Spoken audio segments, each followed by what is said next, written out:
오늘은 영상을 준비하면서도 어머니 생각에 참 마음이 아팠습니다.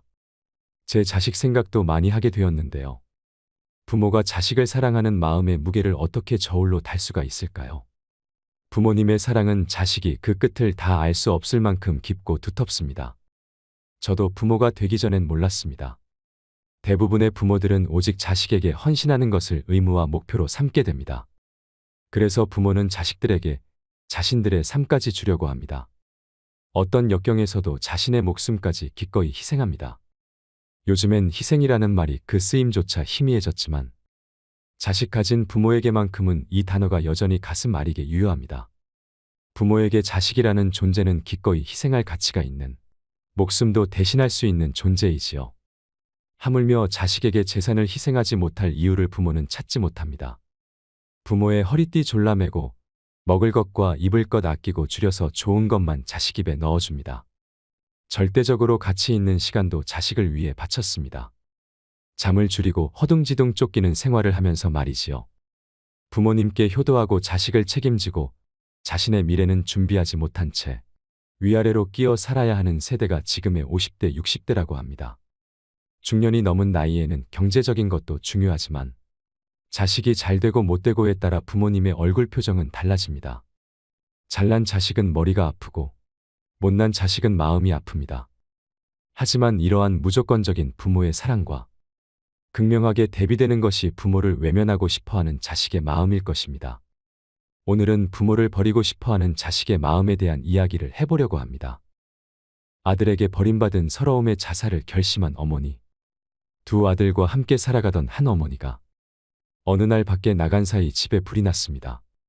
밖에서 돌아온 어머니는 순간적으로 집안에서 자고 있는 아이들을 생각하고 망설임도 없이 불 속으로 뛰어들어가 두 아들을 이불에 싸서 나왔습니다. 이불에 쌓인 아이들은 무사했지만 어머니는 온몸에 화상을 입고 다리를 다쳐 절개되었습니다. 그때부터 어머니는 거지가 되어 구걸을 하면서 두 아들을 키웠습니다. 어머니의 이런 희생 덕분에 큰 아들은 동경대학에, 작은 아들은 와세다 대학에 각각 수석으로 입학했습니다. 시간이 흘러 졸업식 날. 졸업하는 아들이 보고 싶은 어머니는 먼저 큰 아들이 있는 동경대학을 찾아갔습니다. 수석 졸업을 하게 된 아들은 졸업과 동시에 큰 회사에 들어가기로 이미 약속이 되어 있었습니다. 아들의 눈에 수의실에서 아들을 찾는 어머니의 모습이 들어왔습니다. 수많은 귀빈들이 오는 자리에 거지 어머니가 오는 것이 부끄러웠던 아들은 수의실에 그런 사람이 없다고 하라고 전했고 어머니는 슬픈 얼굴로 돌아섰습니다. 아들에게 버림받은 서러움의 자살을 결심한 어머니는 죽기 전에 둘째 아들 얼굴이 보고 싶어 둘째 아들이 졸업하는 와세다 대학을 찾아갔습니다. 하지만 차마 들어가지 못하고 교문 밖에서 발길을 돌렸습니다. 그때 마침 이러한 모습을 발견한 둘째 아들이 절뚝거리며 황급히 자리를 떠나는 어머니를 큰 소리로 부르며 달려나와 어머니를 업고 학교 안으로 들어갔습니다. 어머니가 사람을 잘못 보았소 라고 말했지만 아들은 어머니를 졸업식장의 귀빈석 한가운데에 앉혔습니다. 값비싼 액세서리로 몸을 치장한 귀부인들이 수군거리자 어머니는 몸 둘 바를 몰라 했습니다. 수석으로 졸업하는 아들이 답사를 하면서 귀빈석에 초라한 몰골로 앉아있는 어머니를 가리키며 자신을 불 속에서 구해내고 구걸을 해서 공부를 시킨 어머니의 희생을 설명했고 그제야 혐오감에 사로잡혀 있던 사람들의 눈에 감동의 눈물이 고였습니다. 이 소식은 곧 신문과 방송을 통해 전국에 알려지게 되어 둘째 아들은 큰 회사 오너의 사위가 되었으나 어머니를 부끄러워한 큰 아들은 입사가 취소되고 말았습니다. 이 사연을 들으시고 여러분은 어떤 생각이 드셨나요? 자식을 위해서라면 자기의 몸이 상하는 것을 아랑곳하지 않고 아들을 불 속에서 건져내고 구걸을 하면서까지 아들을 공부시킨 자식을 위해서라면 희생도 마다하지 않는 이가 바로 어머니입니다. 세상의 모든 부모 마음은 똑같을 것입니다. 말할 수 없는 고생 속에서도 아이에게만은 좋은 옷 사입히고 좋은 것만 먹이고 좋은 학교 보내며 풍요롭게 키웁니다. 그렇게 평생을 악다구니 써가면서 버티고 견디고 있는 게 아닐까요? 부모란 안락한 삶 대신 자식과 함께하는 피곤한 삶을 선택한 사람들이라고 생각합니다.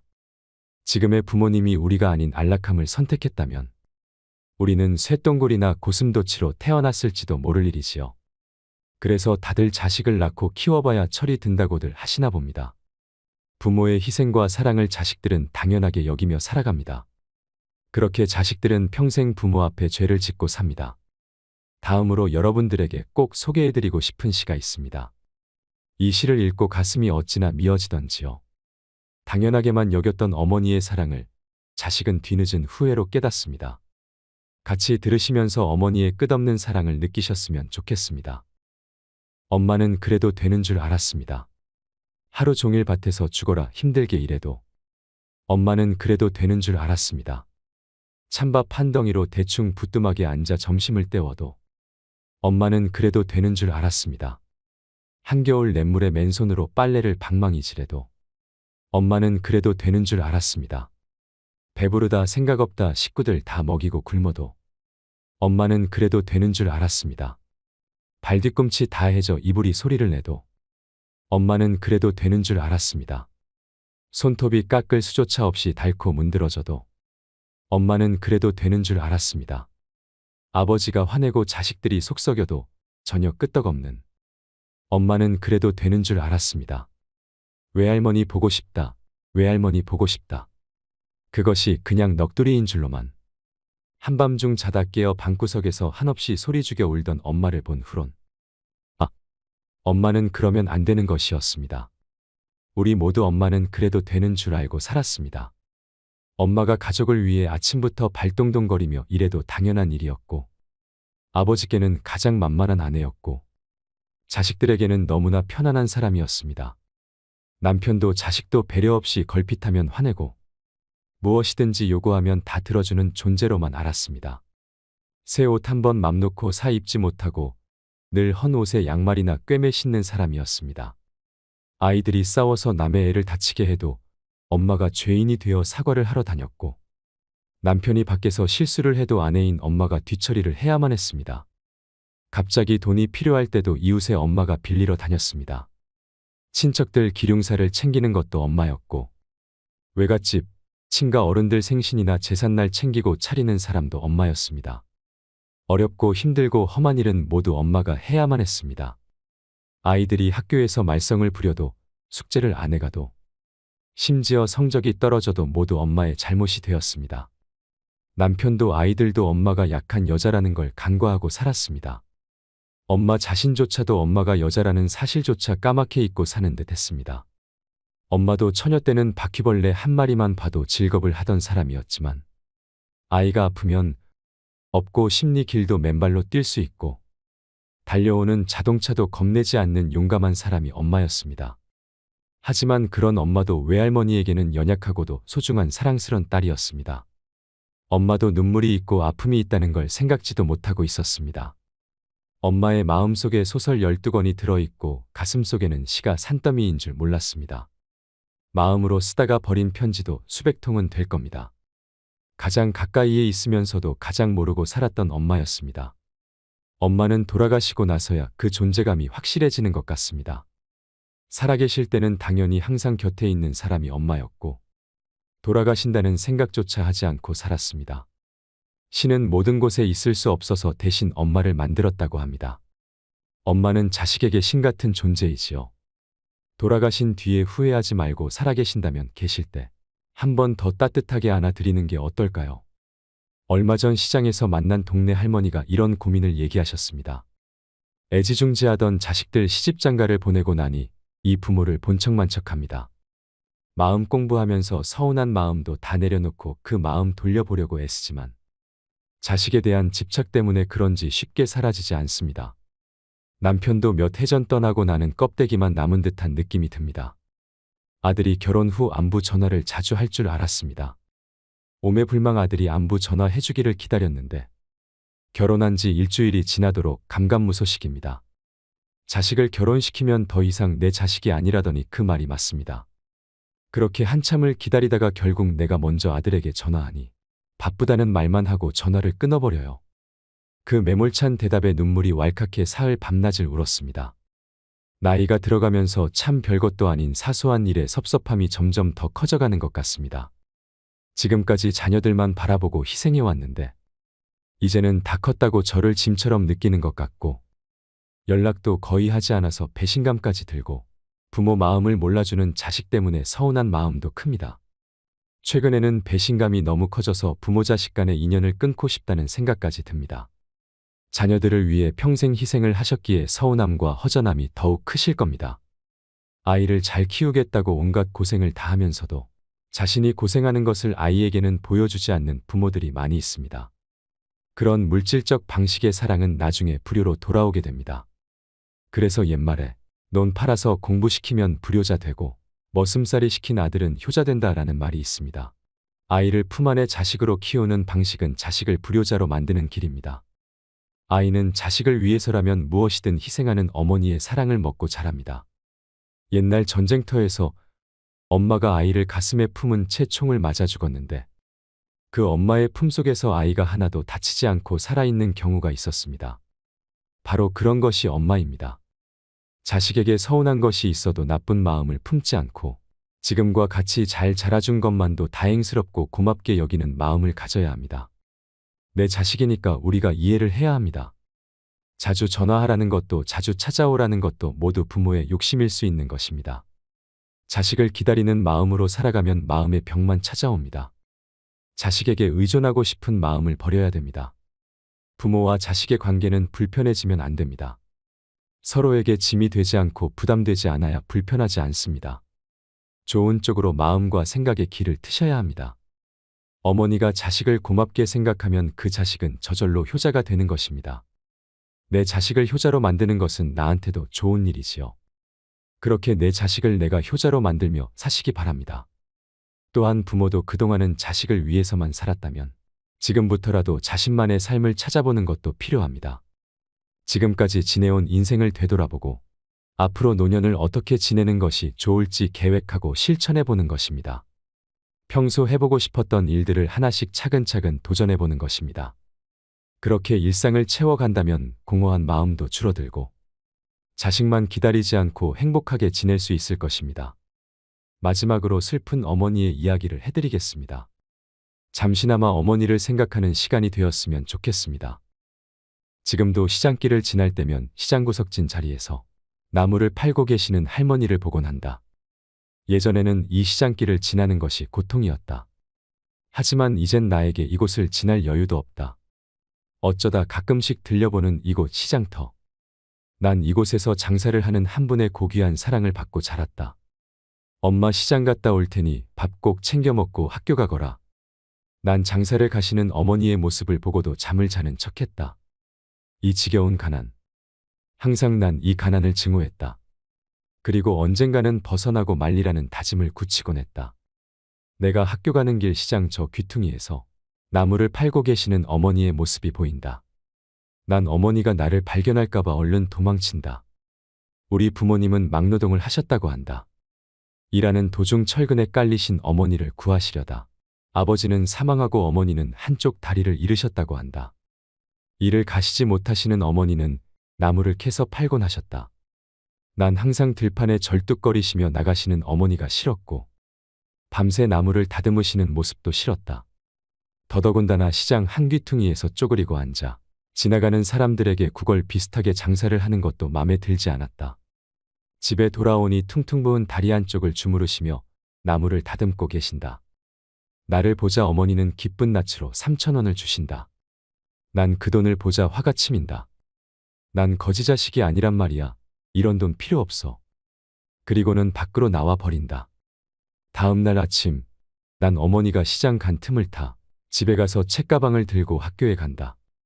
등굣길 약수터에서 간단히 세수를 한 다음 물로 배를 채운다. 난 비록 풍요롭게 먹고 입지는 못했지만 공부는 악착같이 했다. 그래서 부잣집 자식놈들보다 공부는 항상 잘했다. 하지만 그 자식들에게 사는 미움도 만만치 않았다. 그날 4교시가 끝날 무렵 아이들이 갑자기 웅성거린다. 복도를 보니 어머니가 절뚝거리시며 교실로 들어선다.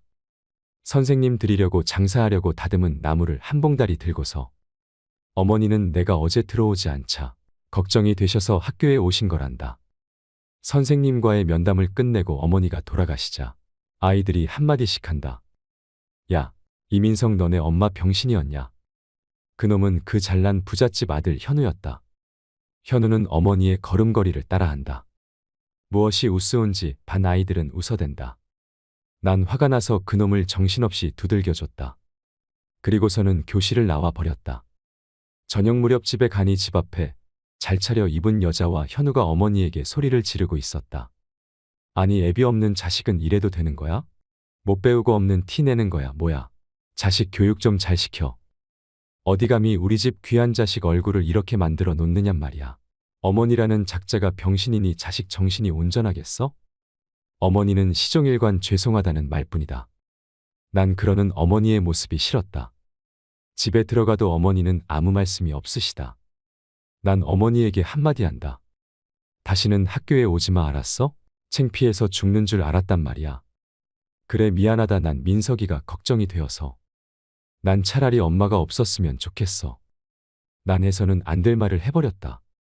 슬픔을 보이시는 어머니를 못 본 척하며 자는 척했다. 난 꼭 성공할 거야. 밤새 이렇게 외쳤다.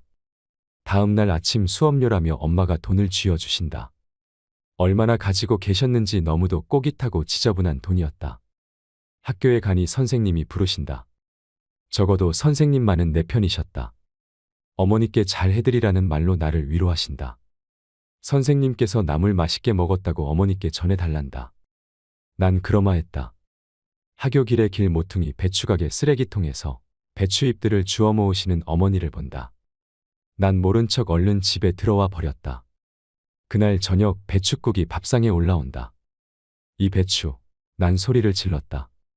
어머니께선 아무 일도 아니라는 듯 배추가게 아저씨가 팔다 남은 거라고 버리기 아까우니 가져가서 민석이 국 끓여 주라고 하더구나. 어머니의 말에 난 또 화가 나기 시작했다. 정말로 난 거지자식이 되어버린 것만 같았다. 나를 이렇게 비참하게 하는 어머니가 너무도 싫었다. 나중에 안 사실이지만 그날이 어머니 생신이셨다고 한다. 17년 후 난 의사가 되었다. 가정도 꾸리고 병원도 장모님께서 개업해 주셨다. 난 너무도 풍요로운 생활에 어머니를 잊고 살았다. 돈은 꼬박꼬박 어머니께 보내드렸지만 찾아가 본 적은 없었다. 아니 어머니라는 존재를 잊고 살려고 노력했다는 해석이 옳을지 모르겠다. 그런 어느 날 퇴근길에 우리 집 앞에 어느 한 노인과 가정부 아주머니가 싸우고 있는 걸 봤다. 다가서니 그 노인은 내가 가장 잊고자 하는 어머니였다. 전보다 더 야윈 얼굴, 허름한 옷차림, 그리고 여전히 절뚝거리는 다리. 어머니는 나를 보자 기뻐하신다. 민서가 많이 좋아졌구나. 난 어이없다는 듯 사람 잘못 보셨습니다. 난 차갑게 한마디 한다. 뭐가 모자라서 나에게 온단 말인가. 그동안 생활비로도 모자라단 말인가. 민서가, 어머니의 떨리는 목소리. 전 민석이가 아니라 최영호입니다. 난 이 한마디를 끝으로 집으로 들어가 버린다. 가정부가 애써 돌려보낸 후 별 노망든 할머니가 다 있다고 푸념을 늘어놓는다. 그 후 한 달 동안 난 악몽에 시달렸다. 할 수 없이 난 다시는 되돌아가기 싫은 시장이 있는 우리 집으로 발길을 돌린다. 시장 한 귀퉁이에 여전히 나무를 팔며 기침을 하시는 어머니의 모습이 보인다. 난 가만히 곁에 가서 지켜본다. 나무를 사려는 한 아주머니가 묻는다.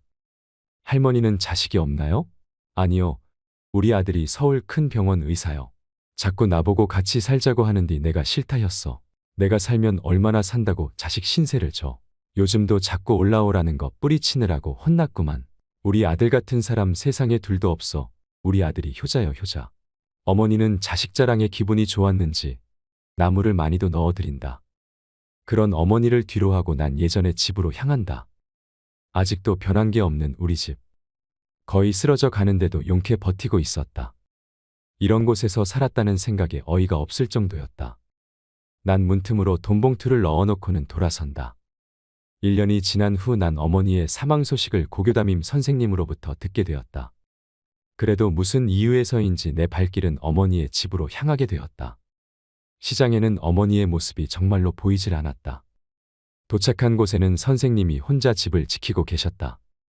나를 알아보신 선생님은 아무 말씀도 없으시다. 무거운 침묵이 흐르고 민서가 내 옆에 와서 잠깐 앉아라. 선생님이 처음으로 하신 말씀이셨다. 선생님께선 낯익은 보따리를 나에게 주신다. 바로 어머니가 가지고 다니시던 나물 보따리셨다. 이 보따리에다 밤새 다듬은 나물들을 싸서 시장에 팔러 가시고 나셨다. 풀러보거라. 선생님의 말씀대로 난 보따리를 풀렀다. 돈 아닙니까? 그래 돈이다. 내 어머니가 너에게 주시는 마지막 선물이다. 그동안 내가 돌아올까 봐서, 그리고 혹시나 내가 성공하지 못하면 다른 사업을 할 수 있도록 모아두신 돈이란다. 너 하나 믿고 무슨 미련인지 이곳을 떠나지 못하고 너를 기다렸다. 너에게 잘해주지 못해 항상 미안해 하셨다. 내가 가끔 내 어머니의 말 동무가 되어드렸단다. 그래서 나에게 내 어머니의 유언을 전하도록 부탁하셨다. 그리고 내가 모르고 있었던 사실들도 함께 말이다. 선생님의 얘기들은 나에게 충격으로 다가왔다. 선생님의 얘기는 이러했다. 내가 아주 어렸을 적 나를 키워주신 부모님은 퇴근길에 쓰레기통을 뒤지고 있는 나를 발견했다고 한다. 자식이 없던 터라 나를 데리고 가서 키웠다고 한다. 늦게 얻은 자식이라 얼마나 기뻤는지 모른다고 한다. 어린 나를 집에 혼자 둘 수 없어 항상 나를 공사판에 데리고 다니셨다고 한다. 그런 어느 날 무너지는 철근 밑에 있는 나를 보고 어머니가 뛰어드셨다고 한다. 그리고 아버지도 어머니와 나를 구하기 위해 몸을 던지셨다고 한다. 그 사고로 아버지는 돌아가시고 어머니는 한쪽 다리를 잃으셨다고 한다. 그러니까 난 아버지의 목숨과 어머니의 다리로 살아난 운 좋은 놈이라고 한다. 혼자가 되신 어머니, 다리마저 불편하신 어머니께 주위 사람들은 나를 고아원에 보내라고 하셨단다. 하지만 어머닌 나를 자신의 목숨보다 소중히 여기셨기에 나를 버리시지 않고 키우셨다고 한다. 그 후 어머닌 아버지를 잊기 위해 이곳으로 옮기셔서 나무를 팔며 나를 키워오신 거란다. 내가 대학 다닐 때 암인 걸 아신 어머니는 자신의 몸보다 내 학비를 마련하기 위해 병원에도 가지 않으셨다고 한다. 암 전문의로 명성을 날리는 내가 내 어머니를 암으로 돌아가시게 하다니. 어머니는 마지막으로 나를 한번 보고자 물어물어 서울까지 오셨다고 한다. 그런 어머니에게 난 가슴에 대못을 받고 말았다.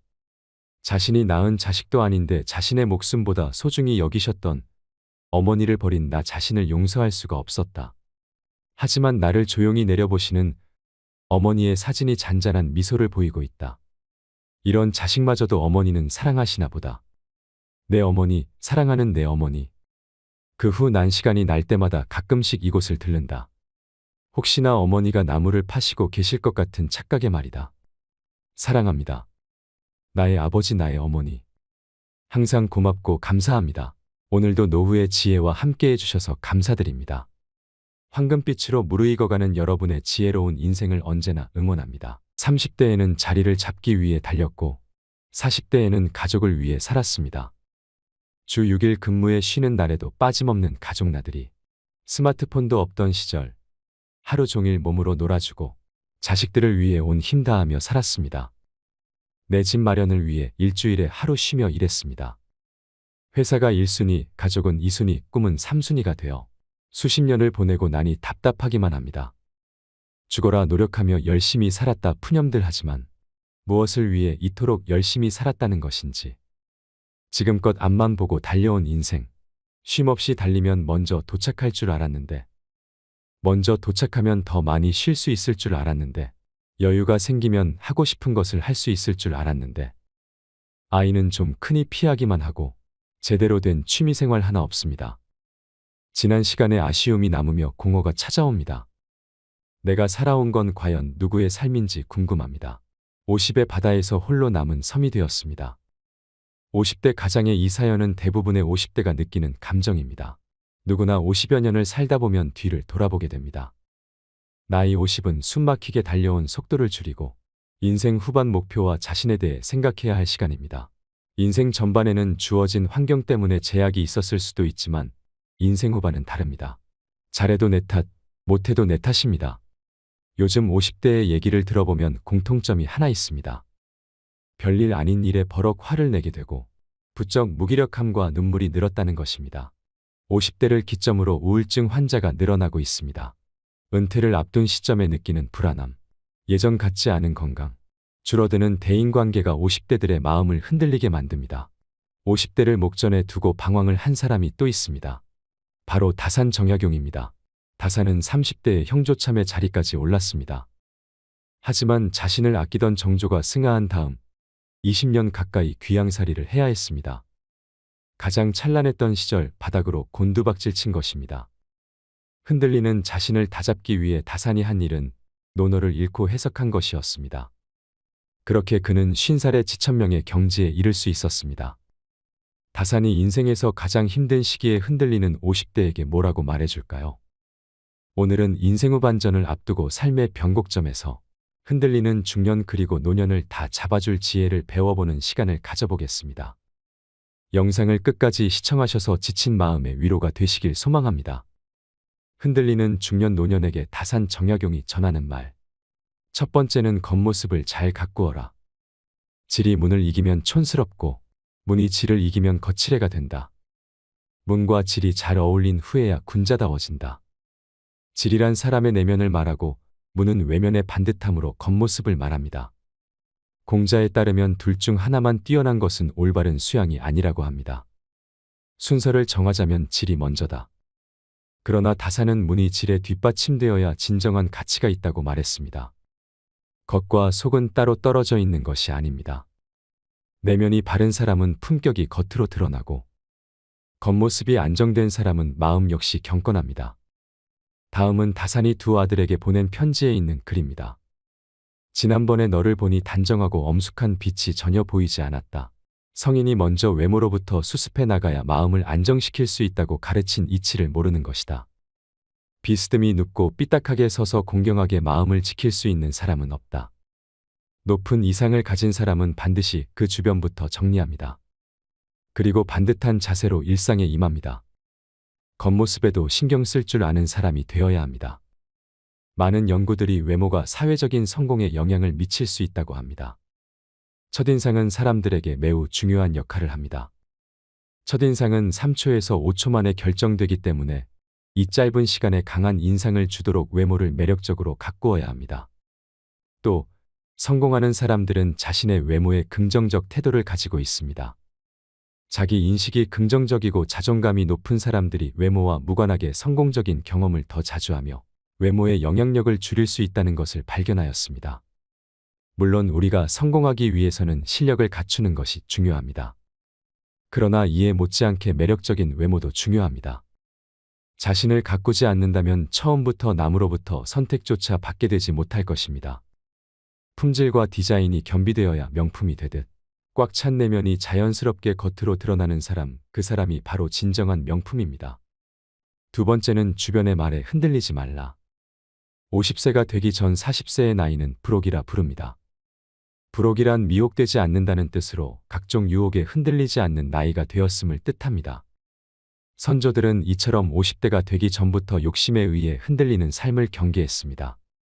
50대는 사회에서 웬만한 업적을 이룬 후 자칫 교만에 빠지기 쉬운 시기이기도 합니다. 혹은 주변 사람들과 비교 끝에 지금껏 살아온 삶에 대한 회의감이 가장 깊어지기도 쉬운 시기입니다. 다산은 그럴수록 더욱 마음을 다잡고 천명, 즉 하늘의 뜻을 익히는 것이 중요하다고 말했습니다. 최선을 다해 살아야 하지만 세상의 부귀와 공공은 하늘의 뜻이라는 것을 깨달은 것입니다. 이처럼 천명을 알게 되면 부귀영화를 누려도 교만하지 않으며 공공에 처해도 쉽게 흔들리지 않습니다. 다산은 지천명의 경지에 대해 이렇게 설명합니다. 천명을 완전히 익히게 되면 그 어떤 비방과 칭찬에도 마음을 흔들리게 할 수 없다. 일상에서 가장 많은 고민은 말로 인해 생깁니다. 직접 들은 말이나 떠도는 소문으로 사소한 오해와 근거 없는 비방이 우리를 힘들게 합니다. 하지만 그 소문을 막상 들춰보면 아무것도 아닐 때가 많습니다. 다음 날이면 물거품처럼 사라질 일로 하루를 망친 것입니다. 그러니 주변의 말에 흔들리지 않는 것을 50의 목표로 삼는다면 충분할 것입니다. 흔들리지 않는 마음을 가진 중년일수록 더욱 탄탄한 인생이막을 설계할 수 있을 것입니다. 세 번째는 어제보다 더 나은 하루하루를 쌓아라. 논어고금조에는 군자는 위로 통달하고 소인은 아래로 통달한다는 말이 있습니다.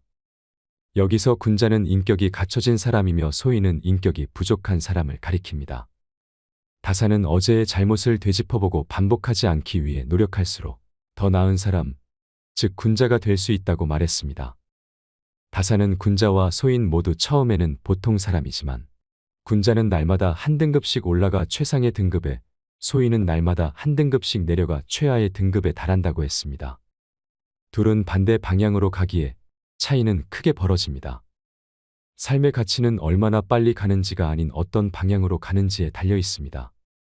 사람의 성품이란 하루아침에 이루어지는 것이 절대 아닙니다. 학문과 수양 역시 타고난 자질이 아니라 어제보다 나은 하루하루를 쌓는 것으로 완성됩니다. 다산은 인생의 전환점을 맞이할 때마다 논어의 길을 묻곤 했습니다. 흔들리는 50대에게 다산은 묻습니다. 삶을 바꿀 것인가? 아니면 계속 지금처럼 살 것인가? 인생은 속도가 아니라 방향이 더 중요합니다. 지금까지 내가 아닌 누군가를 위해 살았다면 이제부터는 누군가가 아닌 나를 위해 살아야 합니다. 50대는 열매 맺기에 가장 좋은 시기입니다. 지난 50여 년의 삶을 성찰해보고 다시 한번 희망의 목표를 세워 인생 후반을 만들어가야 할 때입니다. 이처럼 50대는 준비할 것보다 돌아볼 것이 많아지는 시기입니다. 과거를 돌아보며 더 나은 사람이 되기 위해 발전을 도모할수록 더욱 성공한 노후 생활을 맞이할 수 있을 것입니다. 다음으로는 은퇴를 앞둔 50대가 준비해야 할 3가지에 대해 말씀드리려고 합니다. 얼마 전 동창회에 참석한 50대 영석 씨. 그동안은 자녀 건강이 대화 주제였지만 최근에는 은퇴가 주요 화제가 되었습니다. 올해 대기업을 퇴사한 한 친구는 긴 여가 시간이 자유가 아니라 마치 징벌처럼 느껴졌다고 합니다. 차라리 일을 하는 게 낫지 막상 쉬니까 뭘 해야 할지 모르겠더랍니다. 이를 핑계로 가족에게 소홀했던 한 선배는 퇴직 후 아내와 자주 다투었고 결국 이혼을 했다는 소식이 들려왔습니다. 영석 씨는 이런 이야기들을 들을 때마다 은퇴 이후 내 인생이 끝나는 게 아닐까, 자신이 쓸모없는 사람이 되는 건 아닐까 걱정됩니다. 미움받을 용기의 저자 기시미 이치로는 정년 이후의 삶은 막이 내린 뒤의 인생이 아니라 재임하게 시작이라고 말합니다. 67세의 철학자인 그가 제시하는 정년 이후 삶을 현명하게 준비하고 맞이하는 방법은 무엇일까요? 첫 번째는 공허감을 느낄 수 있는 일을 하세요. 소속이 사라지고 직장이 없어져도 자신에게 가치가 있다고 생각할 수 있으려면 공허감을 느낄 수 있어야 합니다. 공허감은 간단히 말해 내가 누군가에게 도움이 된다는 느낌입니다. 아들러는 진정한 행복은 공허감에 있다고 합니다. 알베르트 슈바이처는 신학자이자 철학자 오르가니스트였으나 바쁜 생활을 하는 틈틈이 의학 공부를 했습니다. 마침내 의사가 된 그는 아프리카로 가서 평생 아프리카 빈민을 위한 의료 봉사를 했습니다. 그는 그 일에서 공허감을 느꼈습니다. 내가 하는 일이 아무 도움도 되지 않는다면 아무리 많은 보수를 받는다 해도 행복해질 수 없습니다. 정말 중요한 것은 내가 좋아하는 일을 하고 있는지, 그 일로 누군가에게 공헌할 수 있는지 여부입니다. 그에 따라 매일의 삶이 달라집니다. 두 번째는 배우자와 동등한 관계를 맺어야 합니다. 직장에 다니고 육아를 할 때는 서로 바빠서 느긋하게 대화할 시간이 없던 부부도 인생 2막을 맞이하면 관계가 달라집니다. 대부분의 남편은 직장에서처럼 상하 관계를 유지하려 하고 아내는 그런 남편에게 질린 나머지 이혼을 고려합니다. 예전에는 일이 바빠 여행을 갈 수 없다거나 일 때문에 신경 쓸 여력이 없으니 자녀 교육은 배우자에게 맡긴다는 식으로 피할 수 있었습니다. 하지만 이젠 배우자나 자녀와의 관계를 피하기 위해 일 핑계를 댈 수도 없습니다. 집에서 짜증이 나도 일터로 도망갈 수 없지요. 퇴직으로 배우자와 마주하게 되면 그동안 미뤄뒀던 두 사람의 관계가 분명해집니다. 이는 두 사람의 관계를 위태롭게 할 수 있습니다.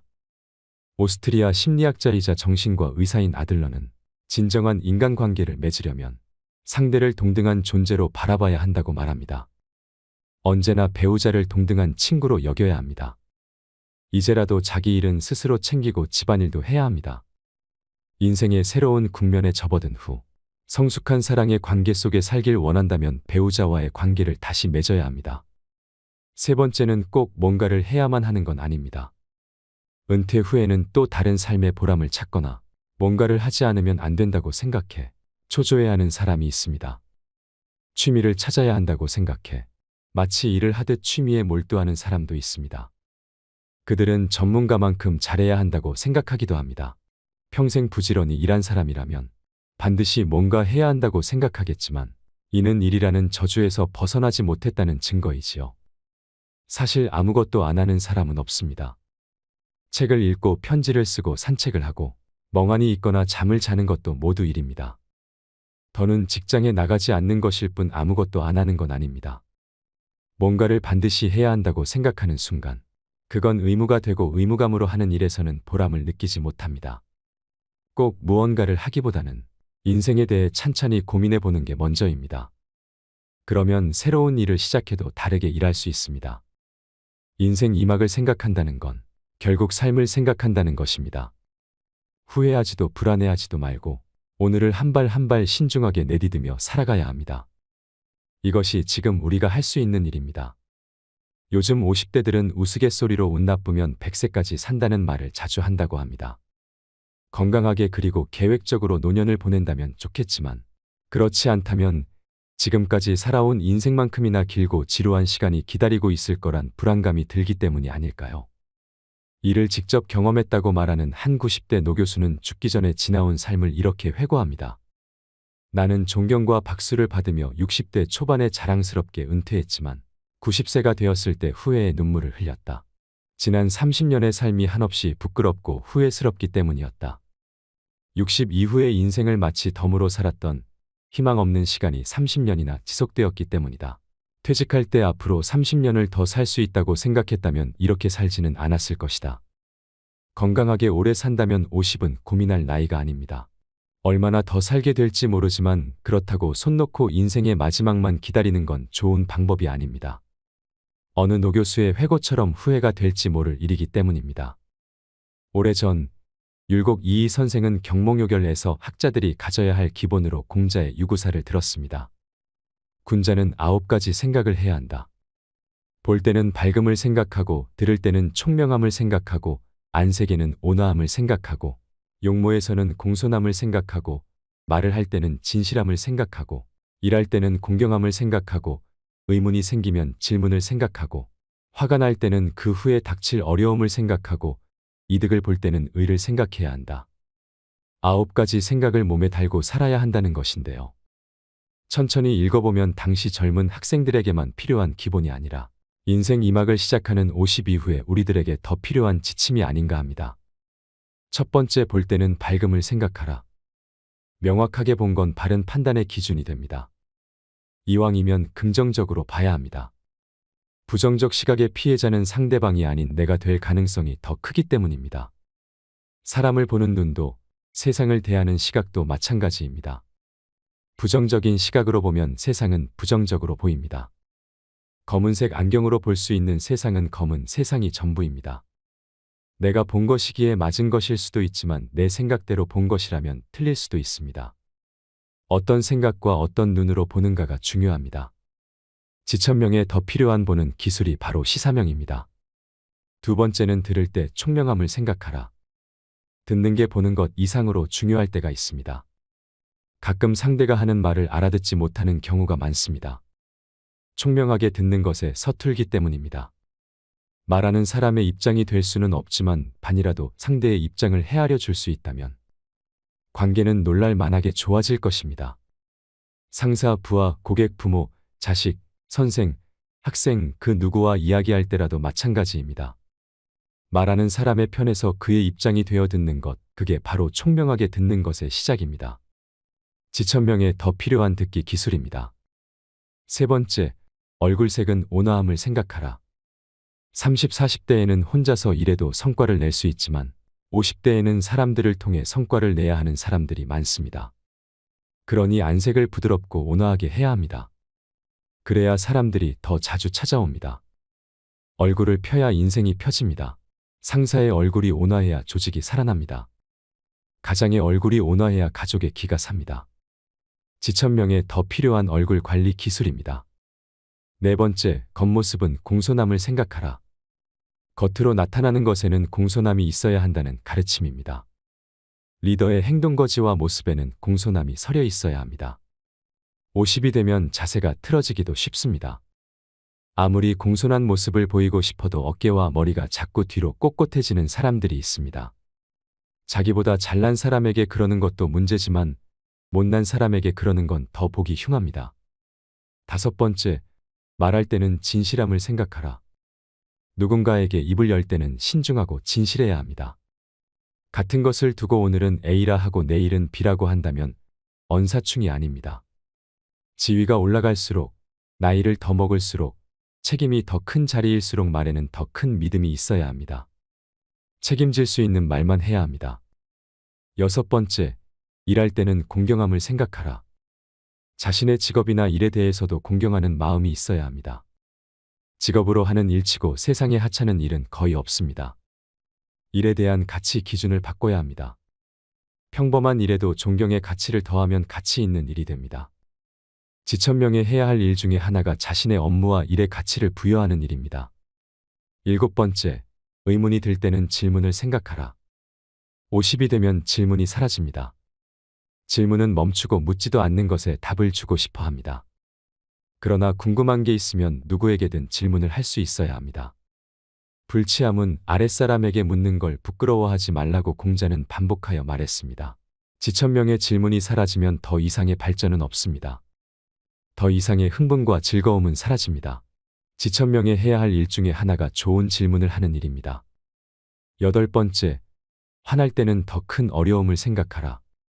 화날 땐 한 템포 쉬어야 합니다. 분통 터지는 일이 났을 때 잠깐 멈추는 사람이 진짜 강한 사람입니다. 참기 어려운 경계점에 이르렀을 때 잠깐 멈출 수 있는 사람과 멈출 수 없는 사람의 차이는 백지 한 장도 안 되지만 그 결과는 천당과 지옥의 차이입니다. 그러니 소리 한 번 지르고 지옥의 괴로움을 당할 것인가, 한 번 참고 천당의 분위기를 만들 것인가 선택해야 합니다. 9번째, 얻는 것이 있으면 이로움을 생각하라. 노력으로 얻은 재물이야 크게 탓할 건 없지만 노력 없이 얻은 재물이라면 한 번 더 생각해 봐야 합니다. 지옥으로 인도하는 미끼는 아닌지, 함정으로 이끄는 먹이는 아닌지 재고해야 합니다. 대가 없이 남에게 귀중한 걸 준 경험이 있는 사람이라 하더라도 대가 없이 남에게 귀중한 걸 받는다는 건 함정일 가능성이 농후하기 때문입니다.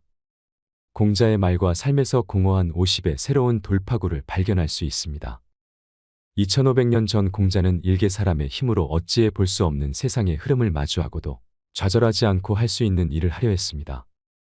공자가 그랬던 것처럼 지금 내가 할 수 있는 일이 무엇일까 생각하고 결정하고 선택하면 될 일입니다. 그게 바로 지금 이 시대 50의 지천명입니다.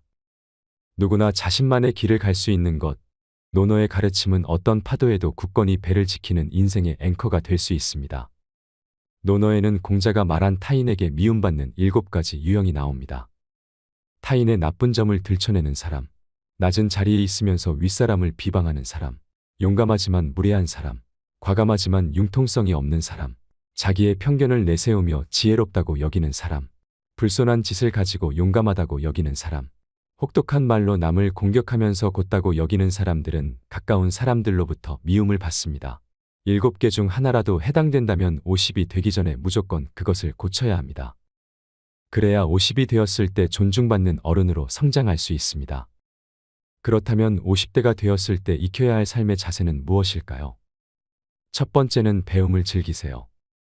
공자가 위대한 성인이 될 수 있었던 가장 큰 이유 또한 배움을 좋아했기 때문이었습니다. 겸손했던 공자도 호황만큼은 당당하게 자랑했습니다. 50대가 넘으면 인생의 후반을 빛낼 나의 브랜드를 만들어야 됩니다. 브랜드라고 해서 거창한 게 아닙니다. 여태 바쁘게 살아오느라 그동안 도전하고 싶었던 어학 공부나 악기를 한각이 연주할 수 있는 취미 활동도 해당이 됩니다. 은퇴 후에 고통 없이 죽기만을 기다리는 게 아니라 그게 무엇이 됐든 배움을 즐기세요. 스스로에게 미움받는 경우는 50이 되어도 나이를 먹어도 특별한 퍼스널 브랜드나 강점 없는 자신을 바라볼 수밖에 없는 경우라고 생각합니다. 나이 50의 조직을 벗어나면 혼자 할 수 있는 일이 거의 없다는 걸 깨닫게 됩니다. 젊은 세대에게는 일도 아닌 일이 큰일로 느껴집니다. 직장 다닐 땐 회사에서 해주던 세무신고도 스마트 기기 다루는 것도 혼자 하려니 여간 어려운 게 아닙니다. 50대가 회사를 다니는 세월 동안 세상은 빠르게 바뀌었습니다. 50에도 배움은 필요합니다. 세무 신고하기, 스마트폰 다루기 같은 잡학도 필요하지만 오랫동안 좋아할 수 있는 일을 찾는 게 중요합니다. 여행을 오래 하면 여행 전문가가 되고 고구마를 오래 키우면 고구마 전문가가 됩니다. 그렇게 인생 후반을 빛낼 나만의 브랜드를 만들어야 됩니다. 자신의 강점을 만들지 못했다는 것을 시간이 없어서라는 핑계라고 말할 수는 있어도 그 말을 한다고 한들 자신의 없던 강점이 생기는 것은 아니니까요. 사랑에서 가장 큰 사랑은 자신을 사랑하는 것이 제일 먼저라고 합니다. 나 자신을 사랑해야 남을 사랑할 수 있습니다. 그러니 나를 미워하지 않기 위해 스스로의 강점을 만들어가는 것이 중요합니다. 두 번째는 여지아의 정신을 키우세요. 공자는 논어의 일관성 있게 여지아 정신을 강조했습니다. 여지아는 어떻게 하지? 하고 궁리하는 것입니다. 스스로 궁리하지 않는 사람은 아무리 좋은 직장에 다녀도 성과를 얻기 어렵습니다. 조직이 클수록 묻어갈 수는 있지만 인생 후반전은 상황이 다릅니다. 나이 50이 넘어서니 스스로 궁리하지 않으면 나만 모르고 있고 태물이 되어갑니다. 반면 어디서든 탁월하게 성과를 내는 사람들은 궁리를 거듭합니다. 어떤 사람이 어느 날 갑자기 세상에 나타난 것처럼 보여도 5년, 10년 전부터 예리하게 칼을 갈면서 준비해왔을 것입니다. 여지아 정신이 있는 사람들은 포기하지 않습니다. 타인을 원망하지도 핑계대지도 않습니다. 결국 스스로 풀어야 할 문제라는 것을 알기 때문입니다. 조직에 있을 때는 묻어갈 수 있었지만 인생 후반전은 상황이 다릅니다. 스스로 궁리하지 않으면 단 한 발자국도 나아가지 못합니다. 세 번째는 외적인 모습에도 신경 쓰세요. 다산 정약용과 마찬가지로 공자도 외면을 가꾸라고 강조하고 있습니다. 외적인 모습에도 신경 써야 합니다. 공자는 리더의 모습을 이렇게 설명합니다. 내면의 바탕이 외면의 꾸밈을 이기면 촌스럽고 외면의 꾸밈이 내면의 바탕을 이기면 번지레하다. 사람은 외면보다 내면이 중요하지만 내면의 아름다움에 적절한 외면을 갖춘다면 이것이 존경받는 어른의 모습입니다. 그래서 겉모습에 항상 신경을 써야 합니다. 나이 50. 아직 우리에겐 긴 인생이 남았습니다. 우리가 만약 30의 인생의 뜻을 세웠다면 20년이 지난 50의 자신은 분명 덜 흔들리고 있을 것입니다. 그러나 너무 조급해할 필요는 없습니다. 주어진 책임감과 역할에 순식간에 세월이 흘렀으니 흔들리는 50을 마주하는 것은 어쩌면 당연한 일인지도 모릅니다. 20의 미숙함, 30의 치열함, 40의 흔들림이 줄어든 50. 지금이야말로 일관성 있는 일을 하기에 좋은 나이입니다. 마음이 간절하면 못할 것이 없습니다. 그러니 핑계를 멈추고 생각해야 합니다. 지금 바쁘다는 핑계로 50을 넘기면 무엇을 하든 후회하는 60이 됩니다. 나이 50이 넘으면 자기 자신만 생각해도 욕먹지 않을 나이입니다. 지금까지 나 아닌 누군가를 위해 살았다면 이제부터는 누군가가 아닌 나를 위해 좋아하는 일을 찾아 재밌게 살아야 합니다. 50 비후를 준비하는 지혜야말로 자신의 인생을 사랑하는 사람의 일입니다. 오늘도 노후의 지혜와 함께 해주셔서 감사드립니다. 황금빛으로 무르익어가는 여러분의 지혜로운 인생을 언제나 응원합니다. 인생 긴 것 같았으나 눈 깜짝할 사이 벌써 노년이니 세월 정말 잠깐입니다. 인생의 반환점을 돌아서니 세월이 마치 급행열차를 탄 듯합니다. 올라갈 때는 그리도 멀더니 내려올 때는 너무 빠른 노년의 시계이자 삶의 달력이니 어쩌면 좋을까요? 인간으로 태어난 이상 노년기는 누구도 피해갈 수 없는 생의 한 단계이죠. 하지만 그렇다고 해서 모두 성숙하게 늙는 것은 아닙니다.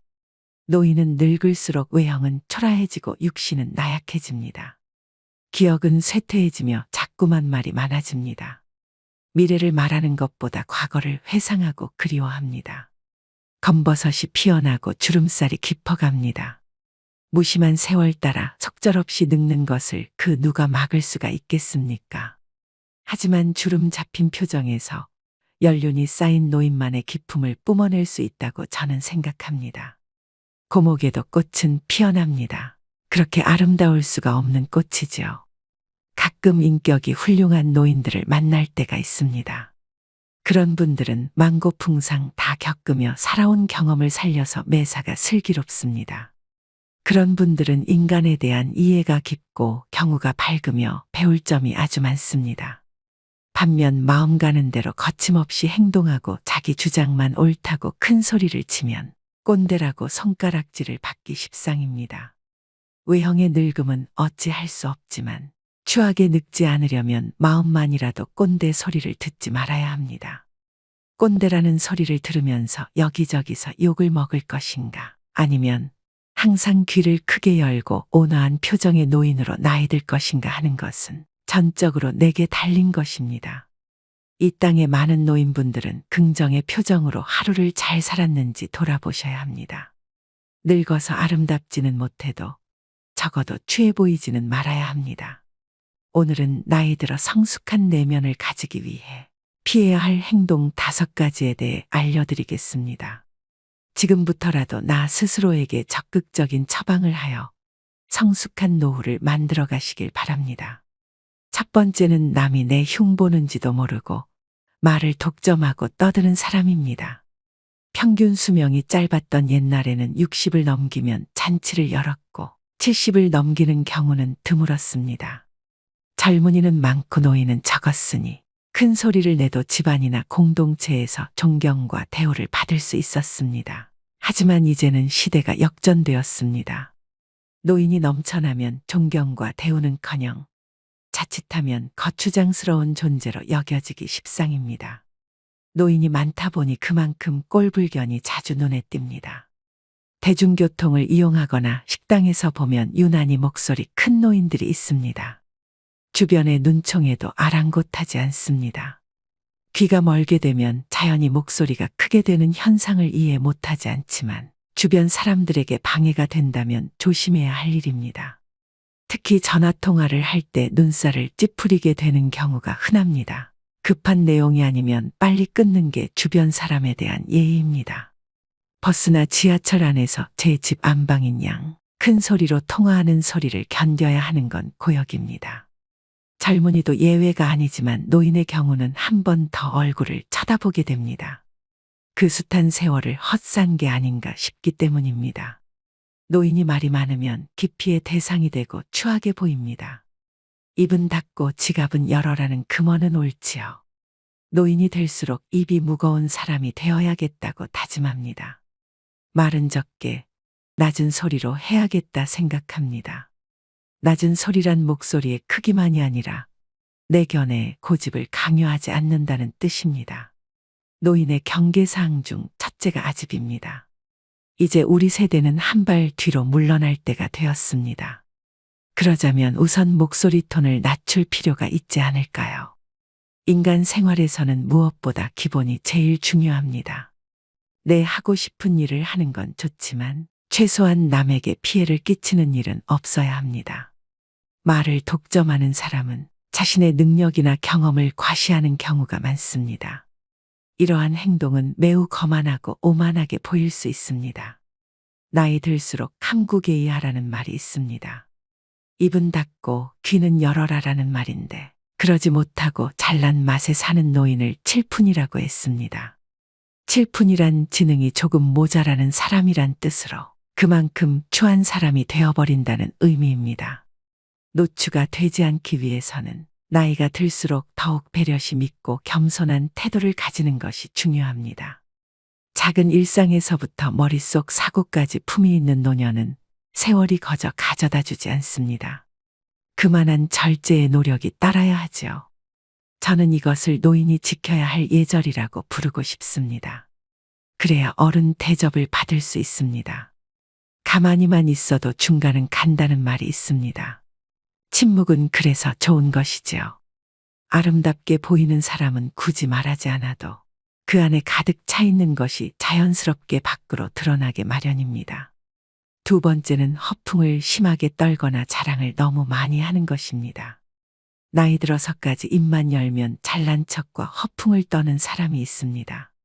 잘난 척하는 모습이 꼴사납지만 그래도 관계가 있어서 받아줬더니 점점 더 하는 짓이 가관입니다. 제 주변 친구 중 한 명은 그렇게 자식 자랑을 합니다. 살면서 하지 말아야 할 자랑 3가지를 꼽자면 배우자 자랑, 자식 자랑, 돈 자랑이라고 합니다. 이 가운데서도 특히 아무리 친한 친구 사이라도 하지 말아야 할 자랑이 있는데 그것이 바로 자식 자랑입니다. 사람들 가운데는 자식들 일로 인해 자랑을 할 것이 많은 사람도 있지만 그렇지 않은 사람도 있지요. 특히 자식 때문에 속을 썩이고 있거나 고민이 많은 사람이 있습니다. 이런 사람 앞에서 자식 자랑을 하는 것은 아픈 사람 앞에서 자신의 건강을 자랑하는 것과 같습니다. 그 말을 듣는 사람의 입장에서는 겉으로 드러내지는 않아도 그 자체로 스트레스이고 고통이 됩니다. 나이가 들수록 축하보다도 자랑을 많이 하는 친구들이 있는데 이런 습관은 오랜 친구마저도 멀어지게 합니다. 오랜 친구를 친구로 남게 하려면 면전에서 절대로 자식 자랑을 하지 말아야 됩니다. 자식 자랑을 꼭 하고 싶다면 부부 사이에서만 하세요.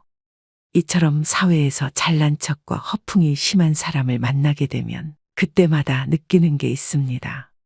자랑하는 사람일수록 자세히 들여다보면 내세울 것이 별로 없다는 사실입니다.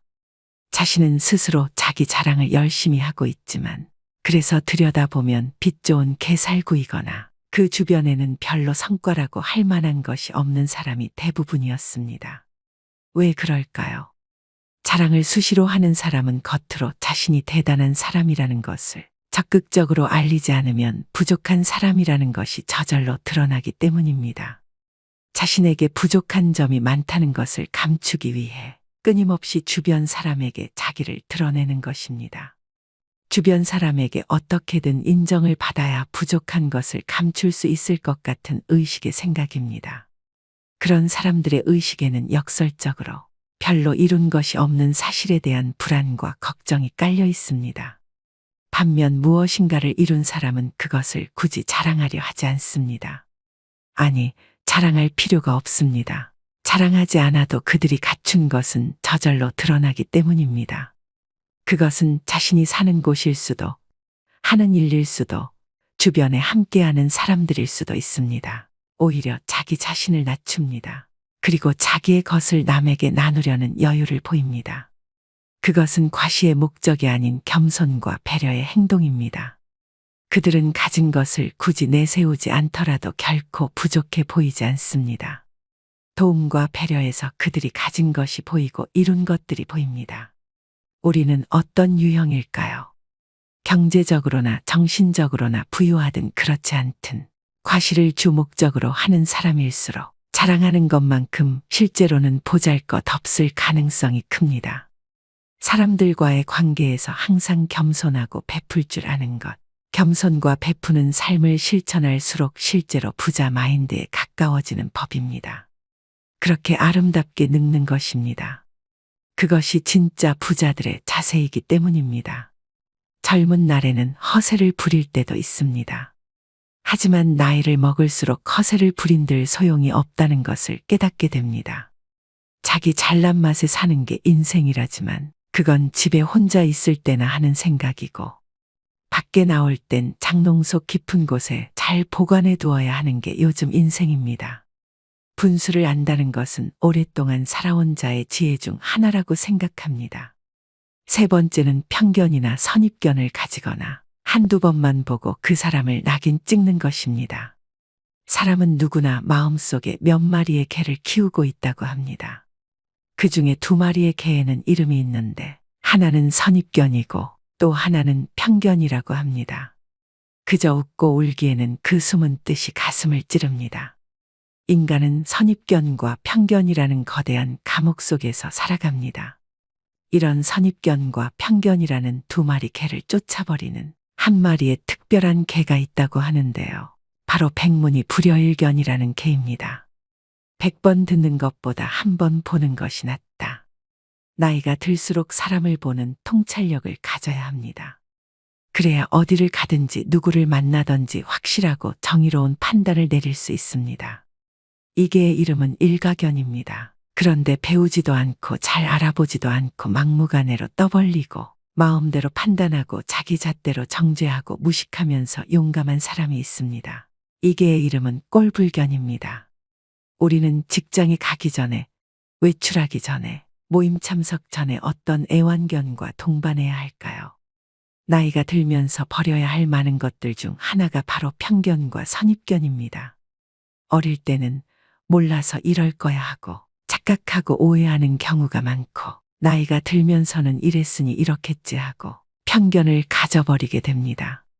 어릴 때는 내가 잘 모르고 어리석다는 것을 감추고 싶어서 그랬던 것 같고 나이가 들어서는 미지의 것에 대한 호기심을 잃어버려서 그랬던 것 같습니다. 시간이 지나 여러 가지 일들을 경험하고 그런 경험으로 인해 지혜가 생기는 것은 좋은 일이지만 반대로 선입견이라는 것이 생겨버리기도 합니다. 그래서 아직 제대로 만나보지 않은 사람에 대해 제대로 알아보려 하지 않고 눈 돌리지 않았는지, 귀를 닫고 이야기를 듣지 않았던 것은 아니었는지, 마음을 열고 생각을 기울여 주었는지 자신에게 물어봐야 합니다.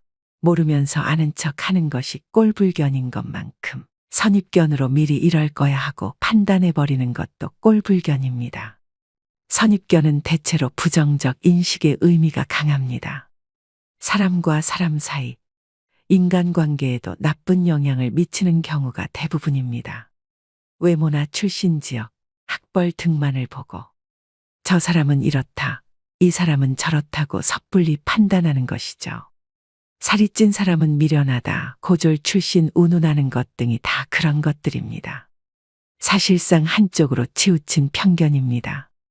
인간관계를 깨뜨리고 열린 생각을 가로막는 벽, 마음의 감옥이나 마찬가지입니다. 어떤 구체적이거나 충분한 근거도 없이 다른 사람을 나쁘게 보는 생각들은 하등의 쓸모없는 몹쓸 생각들이기 때문에 버려야 합니다. 그럼에도 불구하고 편견을 쉽사리 버리질 못하고 있습니다. 남에게 선입견 대신 호의를 갖는다는 감정은 친화력을 넓혀줍니다. 그리고 타인에 대한 두려움이나 혐오감을 접고 차별이나 비방을 멀리할 때 진정한 친구가 많아지고 살뜰한 이웃을 만날 수가 있게 됩니다. 그래서 좋은 친구나 좋은 이웃을 갖기 위해서도 나쁜 편견을 버려야만 합니다. 나이 들수록 편견과 선입견, 고정관념에서 벗어나 상대방을 있는 그대로 받아들이고 이해할 수 있어야 합니다. 미국의 저명한 시인 랄프 waldo 에머슨의 말을 곱씹어 보시기 바랍니다. 사람을 만날 때 우리는 그 사람이 어디 출신이며 어떤 사람인가 하는 선입견을 버리고 곧바로 신과 대화를 한다고 느껴야만 한다. 나이 들어 취해지지 않기 위해서는 일부를 보지 말고 전체를 볼 수 있는 지혜를 가져야 합니다. 판단하지 않고 편견 없이 있는 그대로 수용하는 마음은 사람을 대하는 가장 따뜻한 마음일 것입니다. 네 번째는 나이 들수록 자신의 외모를 가꾸지 않는 것입니다. 많은 분들이 나이 들어 무슨 외모까지 신경 쓰나 라고 얘기하실 수도 있습니다. 지금은 사람이 내면이 중요하지 자연스럽게 늙어가자 생각하기도 합니다. 하지만 외모 관리를 안 한 채로 시간이 많이 흘러 외모에 정성을 쏟는 친구와 비교하면 나는 확 늙어버린 안타까운 처지가 되기도 합니다. 그때 거울 속에 내가 너무 늙어버리면 내 자신이 초라하게 느껴지고 지난 날이 후회가 됩니다. 어느 정도의 관리는 내 자신의 외적 자존감을 위해서도 꼭 필요합니다. 노인들은 나이 들수록 나태해지기 쉽습니다. 될수록 많이 걷고 움직이면서 언행을 무겁게 하고 자기 관리에 힘써야 노궁이나 노출을 면할 수 있습니다. 일상에서 흐트러짐 없는 마음 자세를 가져야 용모며 의상도 단정할 수 있습니다. 노인이 되어서 좋은 옷을 입고 유행을 염두에 둘 필요야 없지만 아무렇게나라는 생각은 버려야 합니다. 젊은 사람이 무릎 떨어진 바지에 슬리퍼를 질질 끌고 다니는 것은 젊은 패기와 어울려 멋이 될 수도 있지만 노인에게는 초라하게 비칠 수 있습니다. 비록 나이는 들어가지만 외적 매력을 키우면 자신이 가진 내적 매력까지도 더욱 아름답게 빛을 발할 수 있습니다. 여러분은 미용실에 다녀오면 어떤 기분이 드시나요? 여성분들이 헤어스타일을 바꾸면서 종종 하는 말이 있습니다. 바로 기분 전환입니다. 나빴던 일은 털어버리고 뭔가 변화를 주고 싶을 때 참 효과 있는 방법 중 하나이지요. 오랜 기간 투병하신 분들이 자신의 외모를 치장한 후 생기를 느낀다고 말씀하시는 것처럼요. 외모에 신경 쓰는 것은 감정 노화를 막아주는 것입니다. 나이 들수록 그 힘은 무시하지 못할 만큼 세집니다.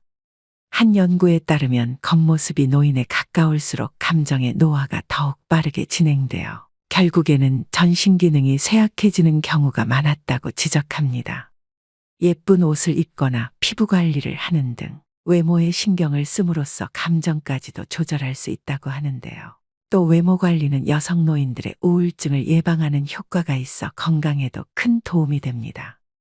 실제로 60세 이상 분들 중 많은 분이 외모 관리는 죽을 때까지 하는 거라고 생각하고 있으며 외모 관리를 하는 이유는 더 나은 삶의 질, 자기만족 등을 꼽았다고 합니다.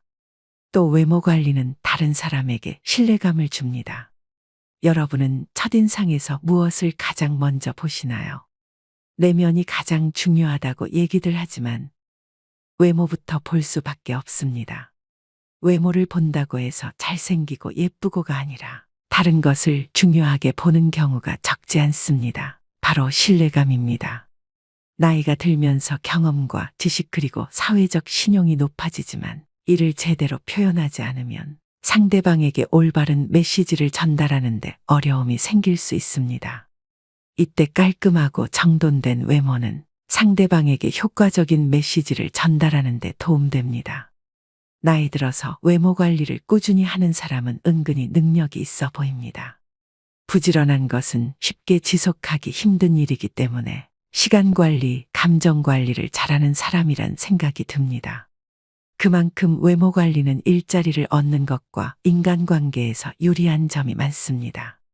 노화는 자연의 섭리인 만큼 누구나 나이 들어가며 세월의 흔적이 외부로 드러나는 노화 현상은 어쩔 수가 없습니다. 노화 현상을 아예 멈추려고 하거나 다시 젊은 시절로 돌아가게 만드는 것은 불가능에 가깝습니다. 그렇지만 은퇴 후에 이제는 자유인이라며 흐트러진 외형의 모습이라면 자신의 용모를 한 번쯤 다시 생각해 볼 문제가 아닐까 싶습니다. 자기 관리는 체력에도 격차가 벌어지지만 정신적인 면은 그 수준 차이가 더 큽니다. 자기 개발 안 하면 어딜 가나 지루한 꼰대 취급받기 일쑤입니다. 귀찮아도 사부작 자주 움직이시고 걷기도 많이 하셔야 합니다. 우리 몸은 늙었다고 새로 살 수 없습니다. 재고가 하나밖에 없음을 명심하셔야 합니다. 5번째는 나이가 많다고 혹은 지위가 높다고 아랫사람에게 존경받아야겠다는 생각을 하는 것입니다. 여러분에게 노인은 어떤 의미로 다가오나요? 사회적 약자라고 여길 수 있지만 꼰대 같고 뻔뻔하다 등의 부정적인 시선은 여전히 흔합니다. 충격적이게도 노키즈존에 이어 노실 버전이 생겨나면서 노인에 대한 부정적 편견은 더욱 커지고 있습니다.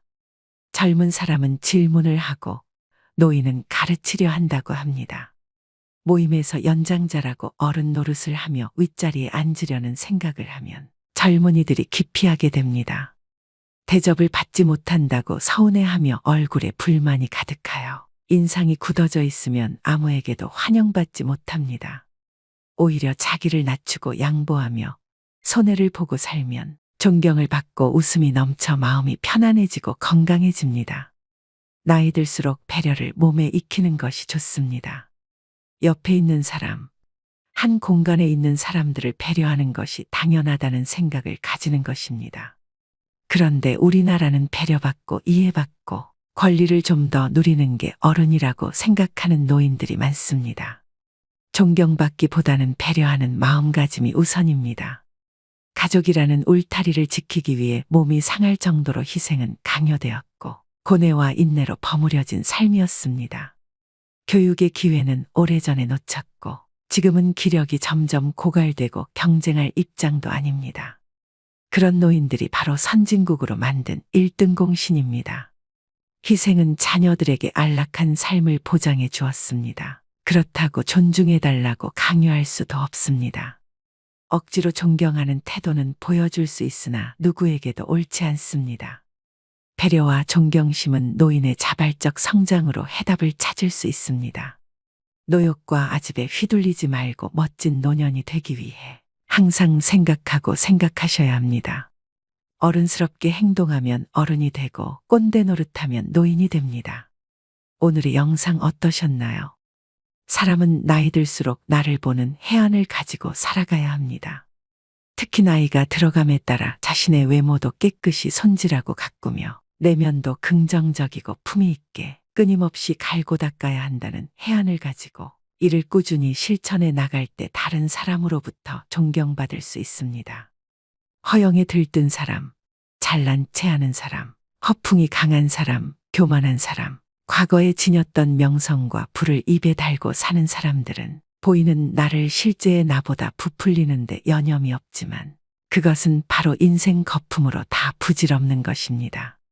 노인의 부정적 이미지와 연관된 쇠약하고 추함, 고집세고 염치 없음과 같은 부정적 인상들이 노인이라는 이름으로 모두 용서되는 것은 아닙니다.